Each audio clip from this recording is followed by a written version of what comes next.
اعوذ باللہ من الشیطان الرجیم بسم اللہ الرحمن الرحیم یا ایھا الناس انتم الفقراء الی اللہ، لوگو تم سب کے سب محتاج ہو اللہ کے لیے، تمہاری ساری ضرورتیں احتیاجات ہیں کہ جو اللہ تعالیٰ پوری فرماتا ہے۔ واللہ هو الغنی الحمید، اور اللہ تو غنی اور حمید ہے، اس سے کوئی احتیاج نہیں، اس کی کوئی ضرورت نہیں جو تم سے پوری ہو رہی ہو۔ ان یشاء یذہبکم، اگر وہ چاہے تو تم سب کو لے جائے، ختم کر دے، ویأتی بخلق جدید، اور نئی مخلوق پیدا کر لے۔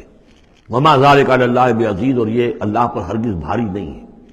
ولا تزر وازرۃ وزر اخری، کوئی جان نہیں اٹھائے گی کسی دوسری جان کا بوجھ۔ ان تدعو مثقلۃ الی حملھا، اگر کوئی جان کہ جو بہت ہی بوجھل ہو گئی ہو، جس کے اوپر بوجھ جو ہے ناقابل برداشت ہو جائے، اگر وہ پکارے گی الی حملھا کہ کوئی آئے اور مدد کرے، اس کا بوجھ میں سے کچھ حصہ جو ہے وہ تھوڑا سا شیئر کرے، لا یحمل منہ شیء، تو نہیں اس سے کوئی بھی شے، اس کے جو ہے کوئی اور ہوگا اٹھانے والا۔ ولو کان ذا قربی، خواہ کوئی قرابت داری ہو، وہ بھی قریب سے گزر جائے گا، اس کی پکار نہیں سنے گا۔ انما تنذر الذین یخشون ربہم، اے نبی آپ تو خبردار کر سکتے ہیں انہی لوگوں کو جنہیں اپنے رب کا کچھ خوف ہے، کچھ خشیت ہے، بالغیب، غیب میں رہتے ہوئے۔ جب پردے اٹھ جائیں گے تو سبھی کے سب مومن ہو جائیں گے، بڑے اعلیٰ قسم کے، لیکن جب تک یہ غیب کے پردے حائل ہیں، یہ ہیں در حقیقت جو لوگ اس وقت اللہ سے ڈرتے ہیں۔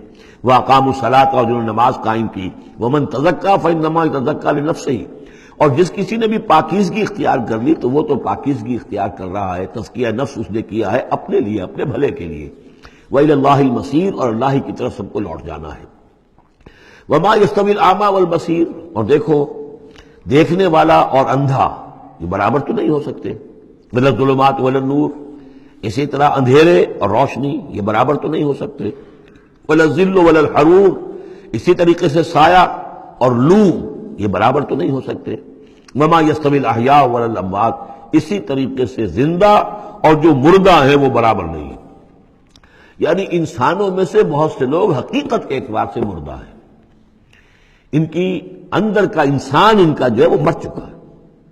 یہ بات سمجھ لیجیے، یہاں مردے سے مراد وہ مردے نہیں جو قبر میں دفن ہیں، بلکہ وہ مردے جو چلتے پھرتے ہیں اس زمین کے اوپر، اور وہ در حقیقت مقبرے ہیں چلتے پھرتے، یا تعزیے ہیں چلتے پھرتے، کہ ان کی اصل انسانیت جو ہے ان کے اندر مر کر دفن ہو چکی ہے۔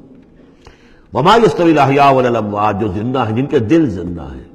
مجھے یہ ڈر ہے دل زندہ تو نہ مر جائے، کہ زندگانی تو عبارت ہے تیرے جینے سے۔ اگر دل مر گیا، یہ مطلب یہ کہ اس کے اندر روح جو ہے وہ سسک کر دم توڑ گئی، تو پھر اب چل رہا ہے، ایک حیوان چل رہا ہے، حیوان ابو جہل ہے جو چل رہا ہے، انسان ابو جہل تو کبھی کا مر چکا، دفن ہو چکا۔ ان اللہ یسمع من یشاء، اللہ سناتا ہے جس کو چاہتا ہے۔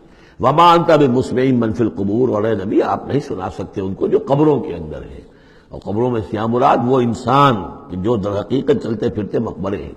ان انت الا نذیر، نہیں ہے آپ مگر خبردار کرنے والے۔ انا ارسلناک بالحق بشیرا ونذیرا، ہم نے بھیجا ہے آپ کو اے نبی حق کے ساتھ بشیر اور نذیر بنا کر۔ وان من امۃ الا خلا فیہا نذیر، اور کوئی ایسی امت نہیں گزری ہے جس میں ہم نے کوئی نہ کوئی خبردار کرنے والا نہ بھیجا ہو۔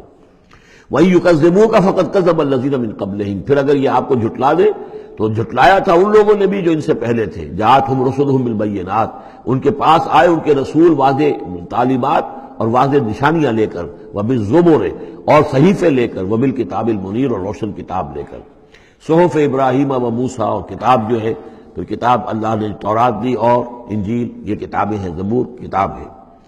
ثم اخذت الذین کفروا فکیف کان نکیر، پھر میں نے پکڑ لیا ان کو جنہوں نے کفر کیا تھا، تو دیکھ لو کیسی رہی میری سزا۔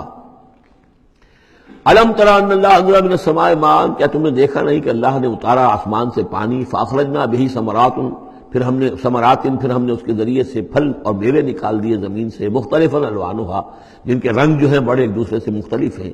ومن الجبال، اسی طرح پہاڑوں میں بھی تم دیکھتے ہو، جدد، دھاریاں ہیں۔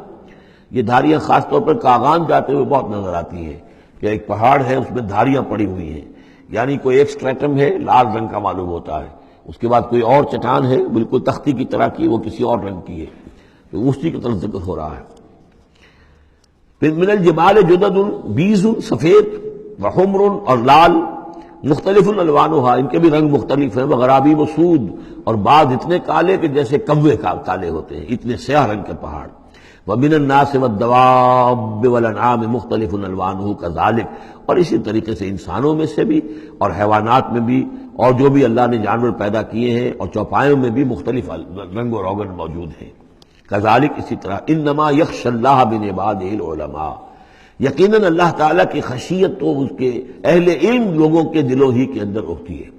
یعنی جتنا انسان میں اگر یوں سمجھیے کہ بنیادی طور پر کچھ ایمان ہے، تو جتنا علم اس کا بڑھتا جائے گا، وہ کائنات کا مطالعہ بڑھتا جائے گا، زمین کے بارے میں معلومات بڑھیں گی، حیوانات کے بارے میں یا جو نباتات کے بارے میں، تو اس کے اندر خشیت خداوندی بڑھتی چلی جائے گی۔ لیکن وہ ابتدائی ایمان اگر نہیں ہے تو کچھ نہیں، پھر آنکھیں بند ہیں، پھر تو یہ کہ وہ بڑی سے بڑی نشانیاں اللہ کی دیکھ رہے ہیں، انہیں اللہ پھر بھی یاد نہیں آتا۔ سارا کچھ دیکھ لیا انہوں نے، بڑی سے بڑی ٹیلیسکوپ کے ساتھ نہ معلوم کہاں سے دیکھ رہے ہیں بیٹھے ہوئے، اتنے لاکھ جو ہے لائٹ ایئرز کے فاصلے پر، لیکن اللہ نظر نہیں آتا انہیں۔ اس لیے البتہ اگر تھوڑا سا بھی ایمان انسان کے پاس ہو اور پھر علم ہو، تو پھر اس سے اللہ کی عظمت مزید منکشف ہو رہی ہے، اللہ کی کبریائی کا انکشاف اور ہو رہا ہے، اللہ کی صناعی کا، اللہ کی قدرت کا، اللہ کے علم کا، اللہ کی حکمت کا، ان تمام چیزوں کی وجہ سے پھر ان میں خشیت خداوندی بڑھتی چلی جاتی ہے۔ ان اللہ عزیز الغفور، یقیناً اللہ تعالی زبردست ہے اور بخشنے والا ہے۔ صدق اللہ العظیم۔